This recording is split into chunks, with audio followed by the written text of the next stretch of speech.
অসুস্থ হয়েছে, সুস্থ করার দায়িত্ব কার? রাষ্ট্রের। সেটা পাচ্ছেন কি আপনারা? আপনারা আজকে সুস্থতা হতে গেলে টাকা খরচ করতে হচ্ছে। আপনি পড়াশোনা করবেন, পড়ানোর দায়িত্ব হচ্ছে রাষ্ট্রের, সেটা কি পাচ্ছেন? আপনি টাকা দিয়ে সার্টিফিকেট নিতে হচ্ছে। এইগুলো বন্ধ হওয়া দরকার। এইগুলো তখনই বন্ধ হবে রাম রহিম যখন একসাথে চিৎকার করবে। আর নাহলে রামেরও সমস্যা হচ্ছে, রহিমেরও সমস্যা হচ্ছে। দুজন কি করছে? একদিকে শুভেন্দু অধিকারী মজিয়ে রেখে দিয়েছে, আর অন্যদিকে ওই শুভেন্দু অধিকারীর ভয় দেখিয়ে মমতা দিদি আপনাকে ভয় কোলে তুলে রেখে দিয়েছে, ফলে এই দুরবস্থা হচ্ছে।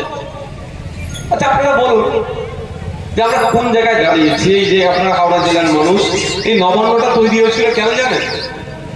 কেন হয়েছিল? কেন আপনারা জানেন কি? আপনাদের জন্য।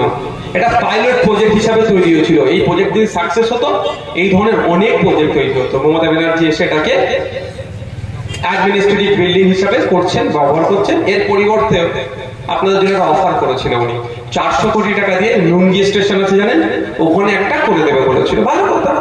তো 400 কোটি টাকায় 4টি ঈদ গেতেছে এখন ওখানে লুঙ্গি স্টেশনের ওখানে, যেটা এর পরিবর্তে করে দেবে বলে। তাহলে দিনের পর দিন আপনার ক্ষতি করে যাচ্ছে। আর ভোট আসলে কি বলছে? ওইটা এসে যাচ্ছে, তোকে মেরে দেবে। মূর্তি আর কি বাকি আছেন বলুন তো? মূর্তি আর কি বাকি আছেন?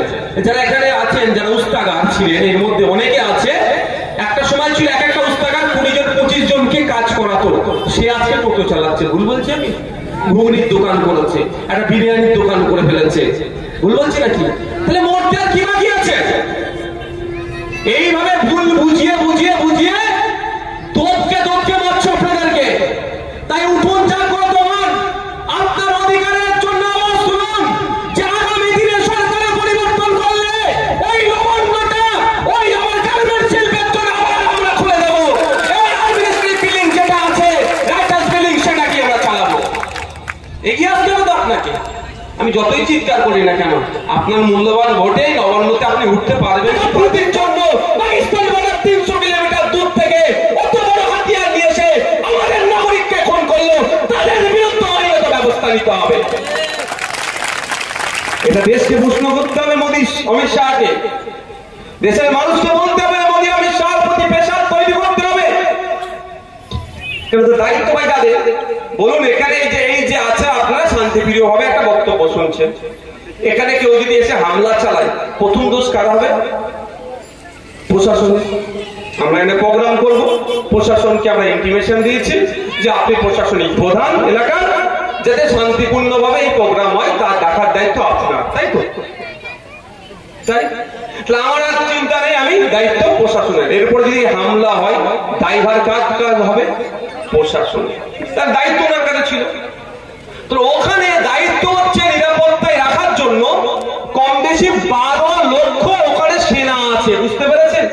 সারা পৃথিবীর মধ্যে সব থেকে বেশি সেনা যদি কোনো জায়গায় থাকে, সেই জায়গাটার নাম হচ্ছে কাশ্মীর।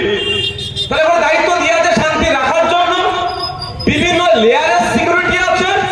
তারপরেও তারা সেখানে ছোট পিস্তল নিয়েছে, গুলি করে দিলে ভাই বলতাম যে লুকিয়ে নিয়ে এসেছে।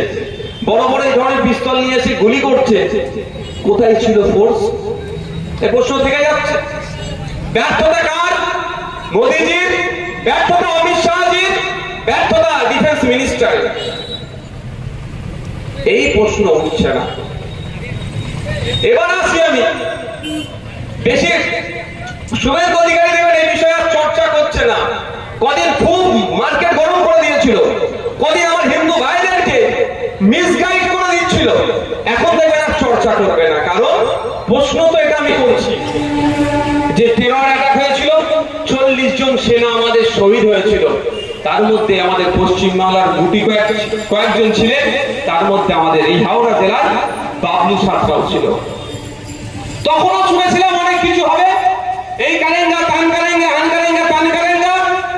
দুর্ভাগ্য আমাদের 5 বছর অতিবাহিত হয়ে গেল, এখনো পর্যন্ত জানতে পারলাম না যে আরডিএক্স গুলো বা 300 কিলো বিস্ফোরকটা কিভাবে আমাদের দেশে এসে পৌঁছালো, কাদের মাধ্যমে আসলো, ওখানে এসে পৌঁছালো কিভাবে, তা আমরা দেখতে পেলাম না। কিন্তু 2019 সালের লোকসভা নির্বাচনে বিজেপি তার নির্বাচনী বৈতরণী পার করে নিল।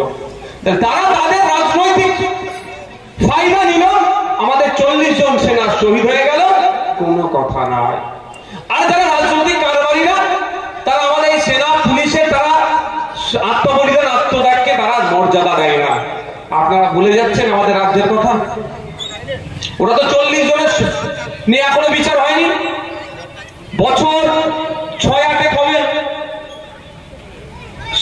আপনার দার্জিলিং এ পোস্টিং ছিল মধ্যম গ্রামের এসআই অমিতাভ, অমিতাভ কি সারনেমটা ভুলে গেছি।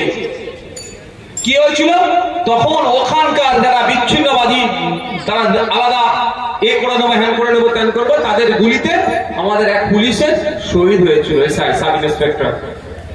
যার নামে অভিযোগ, মেন যার নামে অভিযোগ, সে তৃণমূলের ঝান্ডা ধরার সাথে সাথে শুনলাম সব কেস তার নামে উঠে গেল। তার নামে অভিযোগ ছিল মেন যিনি। তাহলে আমার রাজ্যের এসআই এর আত্মত্যাগ আত্মবলিদানটাকে এরা পায়ের নিচে মিশিয়ে দিল শুধু রাজনৈতিক ফায়দা নেওয়ার জন্য। তাই এই অপদার্থ রাজ্য সরকার আর অপদার্থ কেন্দ্র সরকারকে জবাব জনগণকে দিতে হবে। আমাদের সেনার জীবন আমাদের কাছে যতটাই মূল্য, আমাদের পুলিশের জীবনটা আমাদের কাছে অতটাই মূল্য। প্রত্যেকটা জীবনই আমাদের কাছে মূল্যবান।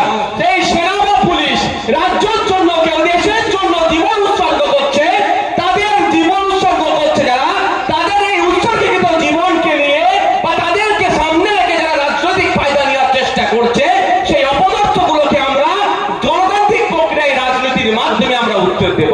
ভারতরা কি বাধা করছে এর বিরুদ্ধে আমরা। আর কি এর বিরুদ্ধে? নতুন করে ওয়াক্ফ করার যায় রাস্তাটা প্রায় বন্ধই করে দিয়েছে।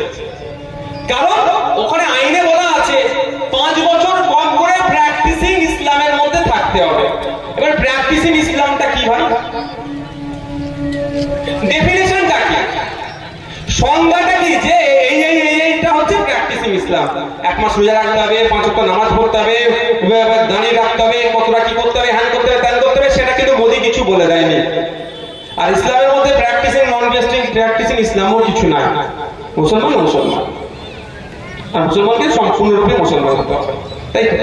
কিন্তু মোদি কেন বলেছে এটা ওটা গেরাকল, নতুন করে আর ওয়াক্ফ করতে দেবে না। এবার আমার এখানে বলি, আপনাদের এখানকার ইমাম সাহেবের কথা বলি, সবার কথা বাদ দিয়ে দিই। কাজে কাজে যায়, এটা একাত্ত নামাজ কাজা হয়ে যেতে পারে, কাজা পড়তেই হবে অবশ্যই। ইমাম সাহেব তো 5 ওয়াক্ত নামাজ পড়ে, তো ইমাম সাহেব 5 বছর পরে ইমামতি করে গিয়ে বোর্ডকে বলছে, অফিসারকে বলছে যে আমি ওয়াকফ করব, সম্পত্তি ওয়াকফ করব।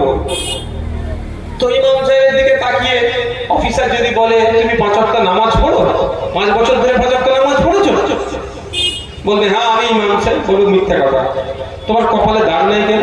সবার কপালে ভাই দাগ থাকে, দাগ আছে, এরকম অনেক 5 ওয়াক্ত নামাজ আছে দাগ নেই, আবার অনেকে 5 ওয়াক্ত নামাজ পড়ে দাগ আছে। তোমার কপালে দাগ নেই কেন? তুমি চলে যাও। বা ওর কপালে যদি দাগ থেকে থাকে, বলবে এই বছরে 29টা রোজা হয়েছে, তুমি তো 25টা রোজা রেখেছে, 4টে ছেড়ে দিয়েছো, তুমি ঠিকঠাক মুসলমান নয়, চলো কেটে পড়ো। এবার উনি 25টা রোজা রেখেছেন না 29টা রোজা রেখেছেন, কেউ প্রমাণ করাতে পারবে আল্লাহ ছাড়া? বলেন ভাই, সৃষ্টিকর্তা ছাড়া পারবে? তো এইরকম ভাবে ফাঁক ফোকর রেখে দিয়েছে যাতে আগামী দিনে আপনি যখনই ওয়াকফ করতে যাবেন সেই রাস্তাটা বন্ধ করে দিচ্ছে।